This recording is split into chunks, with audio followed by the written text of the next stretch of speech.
Government ആനുകൂല്യങ്ങൾക്ക് വരുമാന പരിധി നിശ്ചയിക്കാറുണ്ടല്ലോ.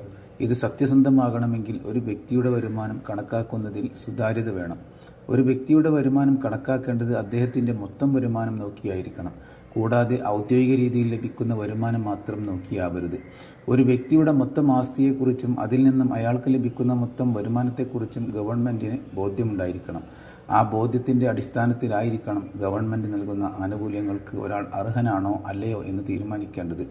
ഇന്ന് പലരുടെയും റേഷൻ കാർഡിൽ കാണിച്ച വരുമാനവും യഥാർത്ഥ വരുമാനവും താരതമ്യം ചെയ്താൽ അത്ഭുതപ്പെട്ടു പോകും. 10,000 രൂപ ശമ്പളം വാങ്ങുന്ന ഉദ്യോഗസ്ഥന്റെ കാർഡിൽ പ്രതിവർഷ വരുമാനം 1,20,000 കാണിക്കുന്നു. എങ്കിൽ മലഞ്ചരക്കുകൾ വിറ്റ് 10,000 നേടുന്ന ഒരാളുടെ കാർഡിൽ വാർഷിക വരുമാനമായി കാണിച്ചിരിക്കുക 6,000-ഓ 7,000-ഓ ആയിരിക്കും. വരുമാന നിർണയം കുറ്റമറ്റതാക്കുകയും തദടിസ്ഥാനത്തിൽ ആനുകൂല്യങ്ങൾ നൽകുകയും ചെയ്യാൻ ഭരണകൂടം തയ്യാറായാൽ കേരളത്തിന്റെ മുഖച്ഛായ തന്നെ മാറ്റിയെടുക്കാനാകും.